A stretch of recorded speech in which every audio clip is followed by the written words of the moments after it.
এক সময় ছিল মাটির ঘর, জরাজীর্ণ অবস্থায়। বিএনপি সরকার ক্ষমতায় আসার পর আমরা বিল্ডিং পেয়েছি। তারপর প্রশংসা না করলেই পারি না, যিনি উপজেলা চেয়ারম্যান ছিলেন বিএনপি থেকে, তিনি এই মাদ্রাসায় আসলেন, ওই ঘরগুলি দেখলেন। আমি বলছিলাম, স্যার এই ঘরগুলিতে পড়াশোনা করা যায় না। তখন উনি বলছিলেন, আল্লাহ যদি তৌফিক দেয় এই জায়গাতে আমি বিল্ডিং করার ব্যবস্থা করে দেব। তিনি যতদিন ছিলেন ততদিন পর্যন্ত এই প্রতিষ্ঠানের দিকে নজর ছিল। তার দেওয়া বিভিন্ন অনুদান থেকে এলাকার টাকা দিয়ে আমরা দুই পাশে 3 তলা এবং 2 তলা বিল্ডিং করতে সক্ষম হয়েছি ইনশাআল্লাহ। তার জন্য 5 লক্ষ টাকা দিয়ে দিয়েছিলেন।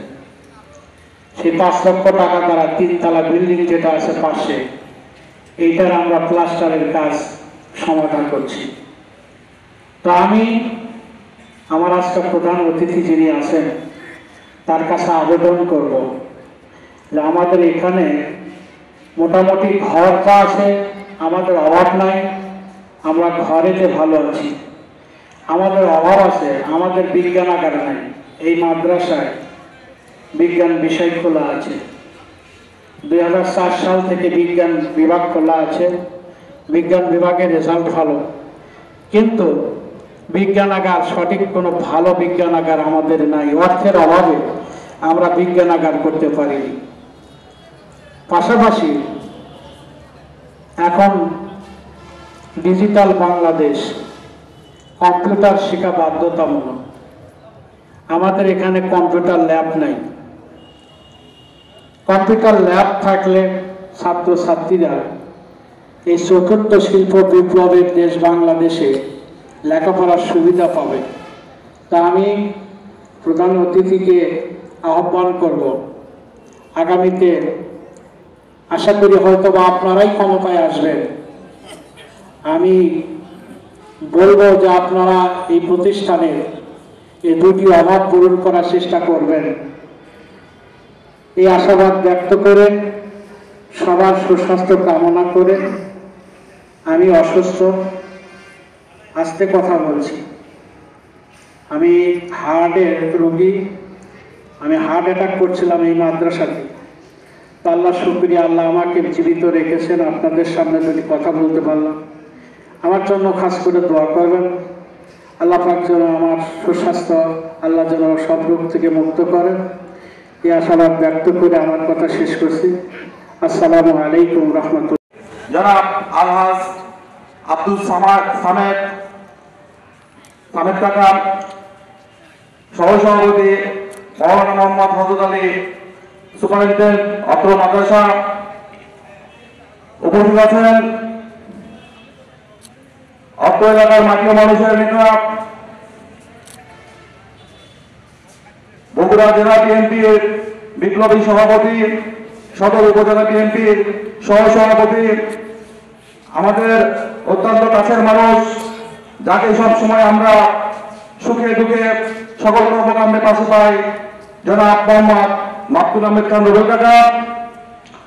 উপস্থিত আছেন নিশিন্দা ইউনিয়ন বিএনপির সাধারণ সম্পাদক মোফাজ্জল হোসেন মানিক, সাংগঠনিক সম্পাদক আলামিন পেস্তা, সিনিয়র সহসভাপতি আতাউর রহমান টুকু,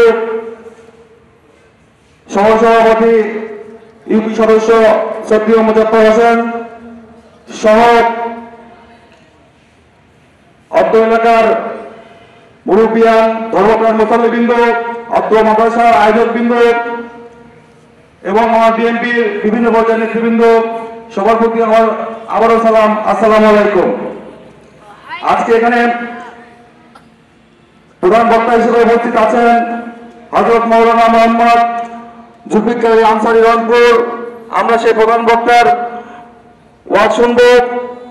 পাশাপাশি আমি খালি একটি কথা বলি, ইসলামী জলসায় আমরা ধর্মপ্রাণ মুসলমান, আমরা মুসলমান বাংলাদেশের যেখানে সংখ্যাগরিষ্ঠ মুসলমান, এই ওয়াজ মাহফিলে প্রচুর লোক সমাগম হওয়ার কথা, কিন্তু অত্যন্ত দুঃখের বিষয় এই ওয়াজ মাহফিলে আমাদের এখানে লোক সমাগম খুব কম হয়।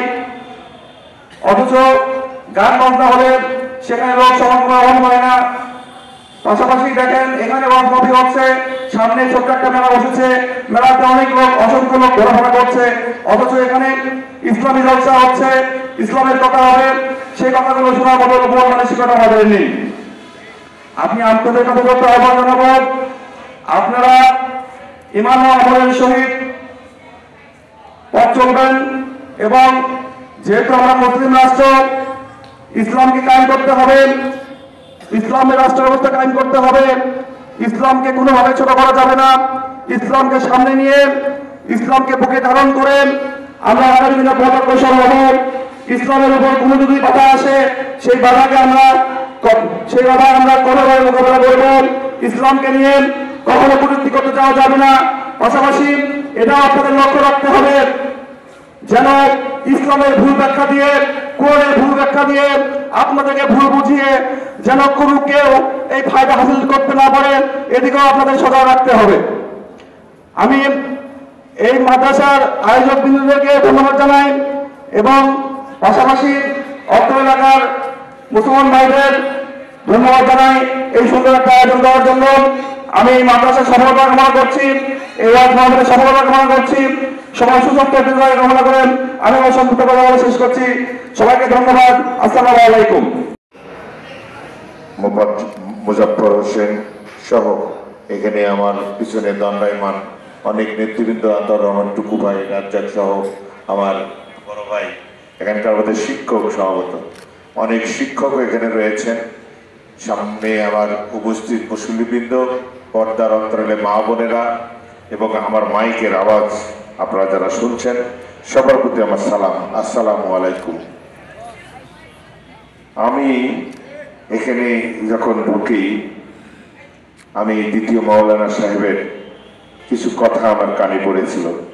কথাগুলো অনেক ভালো লাগছিল যে উনি কিছু কথা বলছিলেন যে আমার আল্লাহর তো কোনো পুলিশ নেই। আল্লাহর কোনো পুলিশ না থাকার কারণে বিগত 15টি বছর শেখ হাসিনার এই স্বৈরাচারী শাসন আমলে যাবে না, তাদের বিরুদ্ধে কথা বলতে গেলেই হামলা এবং মামলা দেওয়া হয়েছে। কিন্তু আল্লাহর পুলিশ চেয়েছিল, সেটা আল্লাহ কিন্তু প্রমাণ করে দিয়েছেন। কি বলেন আপনারা? এমন প্রমাণ করে দিয়েছেন, এই অহংকারী মহিলা বাংলাদেশে তার কোনো জায়গা হয় নাই, বাংলাদেশ থেকে বিতাড়িত হতে বাধ্য হয়েছে। শুধু তাই নয়, অহংকারের যে আরশ মাটির সাথে ভেঙে চুরমার হয়ে গিয়েছে, তার নিযুক্ত 300 জন এমপি, তার নিযুক্ত সকল মন্ত্রী, সকল নেতা, এমনকি ইউনিয়ন পর্যায়ের নেতাদেরকে ঠিকই খুঁজে পাওয়া যাচ্ছে না। এটাই হলো অহংকারের পতন, এটা শেখ হাসিনার পতন। আমি মনে করি এটি প্রতিটি মানুষের জন্য একটি শিক্ষা। প্রতিটি মানুষ, আপনি যদি শেখ হাসিনা রাষ্ট্রীয়ভাবে একজন স্বৈরাচার ছিল, তিনি 15টি বছর কোন আইনের ধারে নাই, উনি যা ইচ্ছে তাই করেছেন। আমরা আন্দোলন করেছি, এই নওদাপাড়া মাদ্রাসা তার সাক্ষী, হাজারো সাক্ষী। এই মাদ্রাসার সামনে বহু আন্দোলন করেছি, সংগ্রাম করেছি, পুলিশের পিটন খেয়েছি, কাঁদুনে গ্যাস খেয়েছি, দাবার খেয়েছি, অনেক সাক্ষী এই মাদ্রাসা।